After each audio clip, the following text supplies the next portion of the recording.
गोजोनथाव बाथ्रा दिनै तामुलपुर जिल्ला दुलाराय बर' फरायसा आफादा जिल्लानि सिङाव दिनै मेट्रिक आरो हायार सेकेन्डारियावहाय उथ्रिसारनानै गोबांसिन नम्बर मोननाय फरायसाफोरनिफ्राय लानानै जिथि मासि बिथांमोना होनो हानाय फरायसाफोर दिहुनदों आरो बे फरायसाफोरखौ दिनै बरायदों।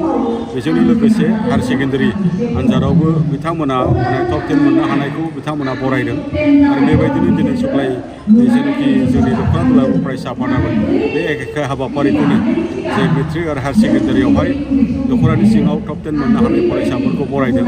थारैनो बे हाबाफारिया बाख्नायथाव आरो बरायथाव आरो बे हाबाफारिखौ लानायनि थाखाय आङो तामुलपुर जिल्ला एबसु आरो सुक्लाय दख'रा दुलाराय फरायसा आफादखौबो आङो रोजा रोजा साबायखर बावदों, मिजिंथिदों बिथांमोना बे हाबाफारिखौ फैबाय थानाय समाव कन्टिनिउ खालामलांगोन। मानोना बेफोरबायदि हाबाफारिया जोंनि बायदि ओनसोल आरो जोंनि बायदि हारि आरो जोंनि बायदि समाजनि थाखाय खोब गोनांथार।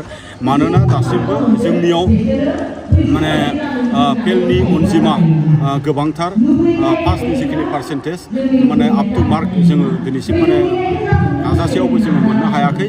बेफोर माने मोनसे गिदिरथार हाबाफारिनि गेजेरजों जोंनि फरायसाफोरनो थुलुंगा होनायनि नोजोर आरो थांखि आरो बिमा बिफाखौ मोनसे सांग्रांथि होनायनि नोजोर आरो थांखि आरो जायफोर माने दिनै फरायजाबाय बा उथ्रिसार जाबाय बिथांमोनहा आरो गोजौआव थांबावनानै हारिनि सुबुं सम्पद जानो हानायनि थाखाय बिथांमोना आरोबाव माने मोजांथार सेस्था आरो नाजानायनि गेजेरजों इयुन माने जिउ राहाखौ दानो हायो। बेफोरबायदि नोजोर आरो थांखिखौ लानानै दिनै दुलाराय बर' फरायसा आफादा माखासे समनिफ्राय माने बेफोरबायदि माने बरायनाय बा मान बावनाय हाबाफारिफोरखौ लाबोबाय थादों। दा बेयो जोंनिनो मोनसे मिशन, बियो जोंनिनो मोनसे माने थांखि। बे हाबाफारिफोरखौ जोङो थाद'नाय गैयै जोङो लांबाय थागोन।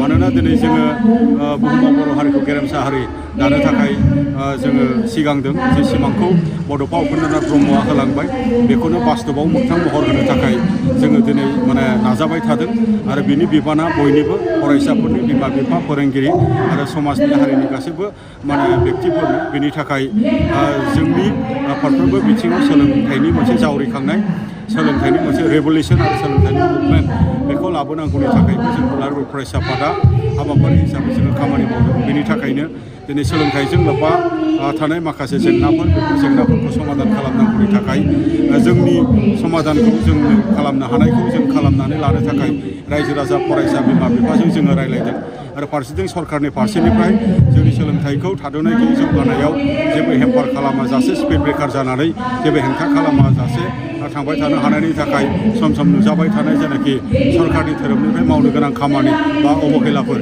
बेफोरखौ सरकारा फैबाय थानाय समाव सुफुंनानै होगोन जोङो बेखौ मिजिंथिदों। जेरै थि समाव माने फरा बिजाब रानसारनाय आरो थोजासे फोरोंगिरि जेनाखि थिसननाय बा जेनाखि जोंनि इनफ्रास्ट्राक्चारनि जिखिनि बेबस्था बा जिखिनि कमिउनिकेसननि बेबस्था बेफोरखौ जेन माने सरकारनि फारसेनिफ्राय बा डिपार्टमेन्टनिफ्राय, अथ'रिटिनिफ्राय बेखौ मोजां नोजोर होनानै माने बेखौ जेन सिनसियारलि खामानि मावो। मानोना दिनै इडुकेसना इन्डियाआव मोनसे फान्डामेन्टेल राइट्स बियो दिनै जाफैबाय, जायखौ नङाबा जोङो रावबो इयुन साननो हाया, जौगानायनि बाथ्राबो साननो हाया, देश जौगानायनि बाथ्राबो साननो हाया आरो जों हारियाबो दिनै सोलोंथाइयानो जोंनि सिनस्रि।